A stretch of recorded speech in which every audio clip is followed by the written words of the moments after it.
క్రీడాకారుల అవసరాలను ఒక క్రీడాకారుడుగా తాను ముందుగానే గుర్తించి వారికి అవసరమైన క్రీడా మౌలిక సదుపాయాలు కల్పించేందుకు ముందుకొచ్చిన హరీష్ స్పోర్ట్స్ అధినేత తలాటం హరీష్ అభినందనీయుడని పలువురు వక్తలు పేర్కొన్నారు. కాకినాడ పిఆర్ ప్రభుత్వ పాఠశాలలో ఫిజికల్ ఎడ్యుకేషన్ రూమ్ లో హరీష్ స్పోర్ట్స్ సౌజన్యంతో నూతనంగా ఏర్పాటు చేసిన టేబుల్ టెన్నిస్ రూమ్ ప్రారంభోత్సవ కార్యక్రమం ఘనంగా జరిగింది. కార్యక్రమానికి స్కూల్ వ్యాయామ ఉపాధ్యాయుడు పట్టాభి అధ్యక్షత వహించగా హరీష్ స్పోర్ట్స్ అధినేత తలాటం హరీష్ ముఖ్య అతిథిగా పాల్గొన్నారు. కార్యక్రమంలో పాల్గొనేందుకు విచ్చేసిన హరీష్ కు వ్యాయామ ఉపాధ్యాయులు పూలమాలలు పట్టుకండువా వేసి స్వాగతం పలికారు. టీటీ రూమ్ ను తలాటం హరీష్ రిబ్బన్ కత్తిరించి ప్రారంభించారు. టేబుల్ టెన్నిస్ బోర్డును ప్రారంభించారు. ప్రారంభోత్సవం సందర్భంగా కాసేపు వ్యాయామ ఉపాధ్యాయులతో కలిసి హరీష్ టేబుల్ టెన్నిస్ ఆడారు. అనంతరం జరిగిన సమావేశానికి స్కూల్ పీఈటీ పట్టాభి అధ్యక్షత వహించగా హరీష్ స్పోర్ట్స్ అధినేత తలాటం హరీష్ ముఖ్య అతిథిగా పాల్గొన్నారు. ఎంఈఓ 2 రవి విశిష్ట అతిథిగాను, school HM Premajyothi, retired ASI Venkateswararao, TT coach Singaraju, PR degree college PD Varma, Kakinada journalist welfare association అధ్యక్షులు మంగా శివరామకృష్ణ గౌరవ అతిథులుగా పాల్గొన్నారు. ఈ సందర్భంగా అతిథులు ఎంఈఓ 2 రవి, రిటైర్డ్ పోలీస్ అధికారి వెంకటేశ్వరరావు, పీడీ వర్మలు హరీష్ క్రీడా రంగానికి అందిస్తున్న సేవలకు అభినందించారు. తలాటం హరీష్ మాట్లాడుతూ ఒక క్రీడాకారుడి కష్టాలు తెలిసిన తాను క్రీడాకారులకు అవసరమైన మౌలిక సదుపాయాలు కల్పించి వారిని ప్రోత్సహిస్తున్నట్లు తెలిపారు. అనంతరం వ్యాయామ ఉపాధ్యాయులు స్కూల్ హెచ్ఎం ప్రేమజ్యోతి హరీష్ కు సాల్వా కప్పి పూలమాల వేసి సత్కరించి జ్ఞాపకను బహుకరించారు. ఈ కార్యక్రమంలో పీడీ కె శ్రీనివాసరావు, కె నాగలింగేశ్వరరావు, వి మాచారావు, పి శ్రీనివాస్, పీఈటీ అసోసియేషన్ నాయకులు, స్కూల్ ఉపాధ్యాయులు, విద్యార్థులు పాల్గొన్నారు.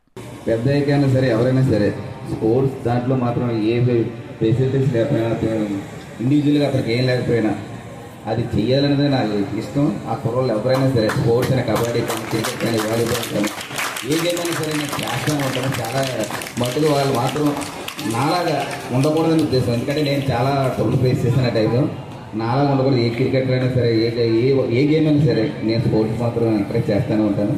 ఈ అవకాశం ఇచ్చిన అందరికీ చాలా ధన్యవాదాలు. పట్టాభి గారు ఈ మాత్రం ఈ టేబుల్ టెన్నిస్ కోర్ట్ చాలా బాగా చేశారు. హెడ్ మాస్టర్ గారు ప్రోత్సాహం ఆయనకి మరీ మరీ ధన్యవాదాలు. ఈ బాబు జిమ్నాస్టిక్ అబ్బాయికి ఓ డ్రెస్ కానీ అబ్బాయికి ఇంకా ఏమైనా కావాలని స్పెసిఫిక్స్ ఇచ్చి అబ్బాయిని కొంచెం ఎంకరేజ్ చేద్దాం. అబ్బాయిని డ్రెస్ పరంగానే అబ్బాయికి ఏదైనా ఇండివిజువల్గా ఏదైనా కావాలన్నా అబ్బాయి మంచి ఎంకరేజ్ చేసి అబ్బాయిని కొంచెం ఇంకా మంచి పొజిషన్లో పెడదాం. పిల్లలకి, వృద్ధులకి, వికలాంగులకి అనేక చారిటీస్ ఉన్నాయి. ఏమీ పని చేయనోడు కూడా సాయంత్రం పిలిచి భోజనం పెట్టేటటువంటి మంచి మంచి చారిటీస్ ఉన్నాయి. కానీ ఆడుకునే కుర్రోడికి ప్రోత్సహించే చారిటీస్ ఏమీ లేదు. ఒకే వ్యక్తి చేస్తాడు, ఆయన హరీష్ గారు.